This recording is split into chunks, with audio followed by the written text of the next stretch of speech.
కృష్ణా జిల్లా పెనమలూరు చౌడవరం రోడ్డు విస్తరణ నేపథ్యంలో ఆక్రమణలను భారీ పోలీసు బందోబస్తు మధ్య అధికారులు కూల్చివేశారు. ఎన్నో ఏళ్లుగా ఆక్రమించుకొని నివసిస్తున్న ప్రజలను అధికారులు ఖాళీ చేయించారు. పంచాయతీ, రెవెన్యూ, పోలీస్ శాఖ పర్యవేక్షణలో ఆక్రమణల తొలగింపు జరుగుతోంది. ఇళ్ల కూల్చివేతతో బాధితులు లబోదిబోమంటున్నారు. ముందస్తు నోటీసులు తమకు ఇవ్వలేదని, తెల్లవారుజామునే విద్యుత్ సరఫరా నిలిపేశారని బాధితులు ఆరోపించారు. నిర్దాక్షిణ్యంగా బయటకు పంపించి బలవంతంగా ఇల్లు ఖాళీ చేయించారని విలపించారు. తమకు నష్టపరిహారం అందించారని బాధితులు డిమాండ్ చేశారు. పెనమలూరు తాళం శ్రీనివాసరావు. మాకు నోటీసులు ఇవ్వకుండా బాబు 30 సంవత్సరాలు మట్టి మేము ఉంటున్నాం.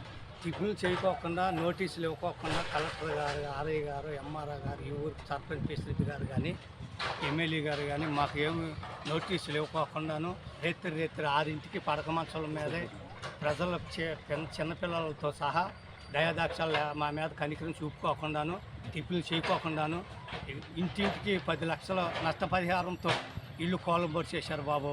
అద్దె కట్టుకుంటా కూడా ఓపి లేదు, మా దగ్గర ఓపి లేదు. మేము ఎట్లా ఉండిపోయామండి. మాకు నష్టపరాధం అయిపోయింది. మాకు ఏదో ఒకటి దారి చూపించాలి సార్. ఇది రోడ్లు పాలు చేసేసారు మమ్మల్ని. సామానం అంతా నాశనం అయిపోయింది. టీవీలు, నా ఇల్లు అదిగోండి 10 లక్షలు అయింది. నా ఇల్లు బంగారం లాగా ఉన్నట్టు వీడియోలు తీసుకోండి రండి. నా ఇల్లు, నాకు తల్లి లేదు, తల్లి ఉంది నాకు. నా తాగమత్తు కొడుకు, నా కూతురు, అదిగో నా కూతురు ఎక్కడ పెట్టుకోమండి. నాకు ఎన్నిపోసారి పోయింది. మొయిలాపోతున్నాం సామాను.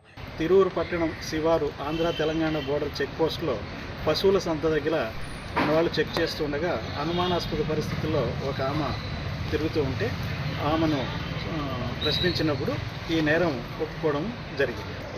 బంగారు కూడా ఆమె దగ్గర నుంచి మొత్తం పోయినటువంటి మొత్తం 100% బంగారం యాజ్ ఇట్ ఈజ్ ఇంటాక్ట్గా ప్రతి